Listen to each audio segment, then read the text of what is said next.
Hello everyone, this is Santosh Meena, Senior Research Analyst at Swastika Investmart Limited. Friends, पिछले कुछ दिनों से Vedanta limited का शेयर लाइमलाइट में है। जब से प्रमोटर ने कंपनी की डीलिस्टिंग की बात की है, तब से कई निवेशकों के मन में थोड़ा सा पैनिक का माहौल है। वेदांता लिमिटेड निफ्टी 50 की कंपनी है, वर्ल्ड की वेल नोन कमोडिटी कंपनी है और कई निवेशकों का इसमें निवेश है, तो निवेशकों का पैनिक करना स्वाभाविक है। लेकिन निवेशकों को बिल्कुल चिंता नहीं करना चाहिए, क्योंकि मुझे यहाँ किसी प्रकार का रिस्क नजर नहीं आता है। तो आज की वीडियो में हम जानेंगे कि आखिर डीलिस्टिंग होता क्या है और वेदांता में डीलिस्टिंग के अनाउंसमेंट के बाद निवेशकों को क्या करना चाहिए।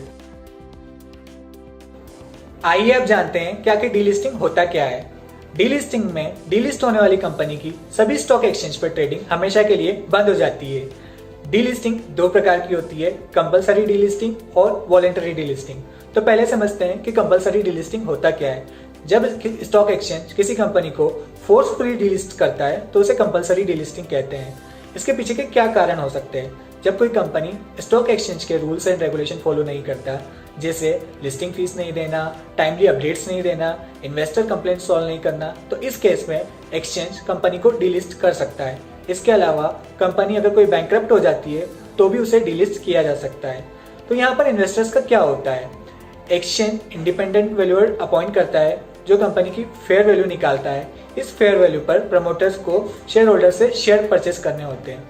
लेकिन जनरली कंपलसरी डीलिस्टिंग के केस में इन्वेस्टर्स के लिए कोई वैल्यू नहीं बचता, तो इसलिए यही सजेस्ट किया जाता है कि जिन कंपनी में कॉर्पोरेट गवर्नेंस के इश्यू हो, उन कंपनी से निवेशकों को दूर रहना चाहिए।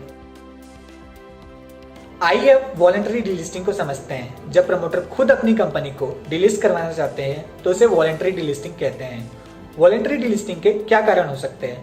पहला, कि प्रमोटर खुद अपनी कंपनी पे पूरी तरीके से कंट्रोल पाना चाहता है ताकि उसे प्रॉफिट शेयर ना करना पड़े और डिसीजन लेने में आसानी हो, क्योंकि कोई कंपनी अगर लिस्टेड होती है तो वहाँ डिसीजन लेने की फ्लेक्सिबिलिटी नहीं होती है।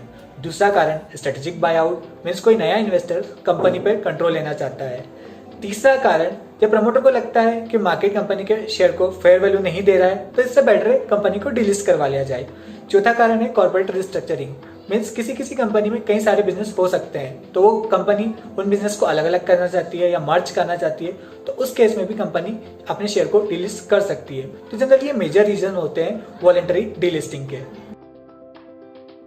वेदांता लिमिटेड की बात की जाए तो यहाँ प्रमोटर खुद अपनी कंपनी को डीलिस्ट करवाना चाहते हैं, तो ये एक वॉलेंटरी डीलिस्टिंग का केस है। आइए जानते हैं कि प्रमोटर खुद अपनी कंपनी को डीलिस्ट क्यों करवाना चाहते हैं। इसका पहला कारण, जैसा प्रमोटर ने बताया, है कॉर्पोरेट सिंप्लीफिकेशन। वेदांता लिमिटेड का कॉर्पोरेट स्ट्रक्चर काफी कॉम्प्लिकेटेड है।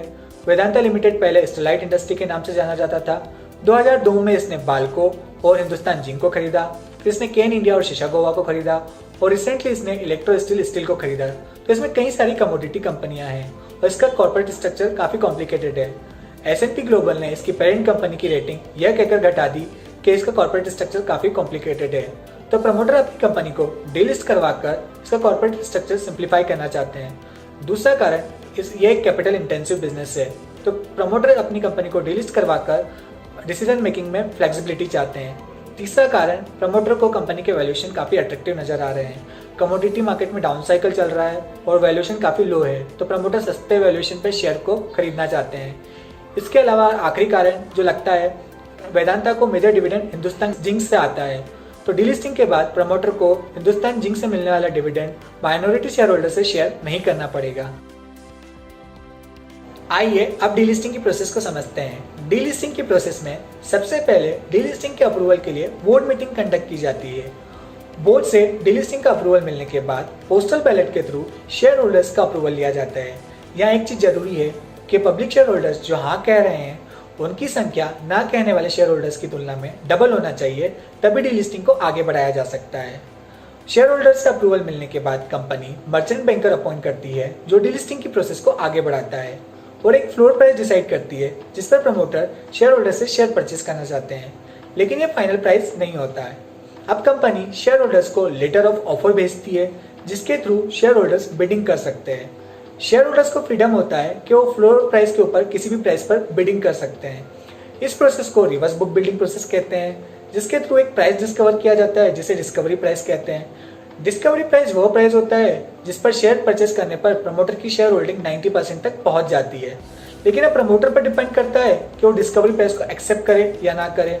अगर प्रमोटर को लग रहा है कि डिस्कवरी प्राइस काफी ऊपर है, मीन्स शेयर होल्डर्स काफी ऊंचा प्राइस डिमांड कर रहे हैं, तो प्रमोटर डीलिस्टिंग को कैंसिल कर सकता है। और मोस्ट ऑफ द केस में देखा गया है कि शेयर होल्डर्स काफी ऊंचा प्राइस डिमांड करते हैं और प्रमोटर डीलिस्टिंग को कैंसिल कर देते हैं। इसके लिए सेबी ने एक नया क्लॉज ऐड किया है, counter offer price. Means promoter एक काउंटर ऑफर प्राइस लेके आ सकते हैं जो जनरली डिस्कवरी प्राइस से नीचे होता है, लेकिन यहाँ एक चीज जरूरी है कि counter offer price book value से नीचे नहीं हो सकता। लेकिन अल्टीमेटली शेयर होल्डर्स पे डिपेंड करता है कि वो इसको एक्सेप्ट करे या ना करे। दूसरा कंडीशन क्या होता है कि अगर प्रमोटर डिस्कवरी प्राइस को एक्सेप्ट कर ले तो फिर लिस्टिंग की प्रोसेस को आगे बढ़ाया जाता है।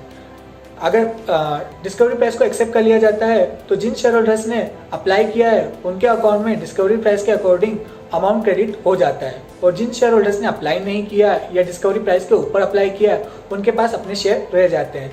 लेकिन निवेशकों को चिंता करने की बात नहीं है, क्योंकि प्रमोटर को अगले 1 साल तक डिस्कवरी प्राइस पर शेयर परचेस करने होते हैं अगर कोई शेयर होल्डर बेचना चाहता है तो शेयर होल्डर्स के लिए किसी भी प्रकार की कोई चिंता की बात नहीं है। जनरली डीलिस्टिंग की प्रोसेस में लंबा समय लग जाता है। एसआर ऑयल के केस में 4 साल लग गए थे डीलिस्टिंग में, और जनरली जो फाइनल प्राइस निकल कर आता है वो काफी प्रीमियम पर निकल के आता है। एसआर ऑयल में ये 80% प्रीमियम पर आया था और पोलरिस के केस में ये 7% की प्रीमियम पे आया था।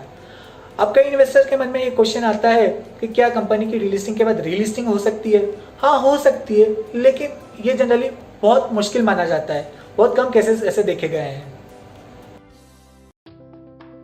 आइए अब जानते हैं कि वेदांता की डीलिस्टिंग में क्या लग रहा है और रिटेल निवेशकों को क्या करना चाहिए। वेदांता की डीलिस्टिंग की बात करें तो प्रमोटर को डीलिस्ट करवाना मुश्किल रहेगा, क्योंकि अभी उनकी शेयर होल्डिंग 50% है। इसे 90% तक ले जाना कठिन है, क्योंकि इंस्टीट्यूशनल इन्वेस्टर्स जिन्होंने ऊंचे भाव पर निवेश किया है वो इतने कम भाव पर अपने शेयर टेंडर नहीं करेंगे।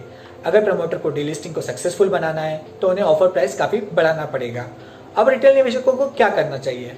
पहला ऑप्शन है कि वो डीलिस्टिंग में पार्टिसिपेट ही ना करे, क्योंकि अगर डीलिस्टिंग सक्सेसफुल हो भी जाती है तो जो फाइनल प्राइस आएगा वो काफी ऊपर का होगा, जिस पर बाद में भी निवेशक अपने शेयर बेच सकते हैं। दूसरा, अगर कोई पार्टिसिपेट करना चाहता है तो वो 40-50% की प्रीमियम पर अप्लाई कर सकता है। अगर डीलिस्टिंग फेल हो जाती है तो जनरली देखा गया है कि शेयर प्राइस पर सेंटिमेंटल नेगेटिव इम्पैक्ट होता है। लेकिन वेदांता की बात करें तो यहाँ वैल्यूएशन काफी लो है, तो यहाँ डाउनसाइड लिमिटेड नजर आता है। आई होप आपको ये वीडियो पसंद आया होगा। इस वीडियो को लाइक कीजिए। इस तरह की वीडियोस हम आपके लिए लाते रहेंगे। हमारे चैनल को सब्सक्राइब कीजिए और बेल नोटिफिकेशन आइकॉन पर क्लिक कीजिए ताकि टाइमली आपको अपडेट्स मिलती रहे। इसके अलावा आप स्वास्तिका में अपना ट्रेडिंग और डीमेट अकाउंट खुलवा सकते हो। 3 घंटे में आपका अकाउंट खुल जाएगा और आप सेम डे ट्रेडिंग और इन्वेस्टमेंट कर सकते हो। साथ ही आप स्वास्तिका के ऑनलाइन लर्निंग प्रोग्राम को ज्वाइन करके लर्न और अर्न कर सकते हो। At last, thank you very much for watching our videos.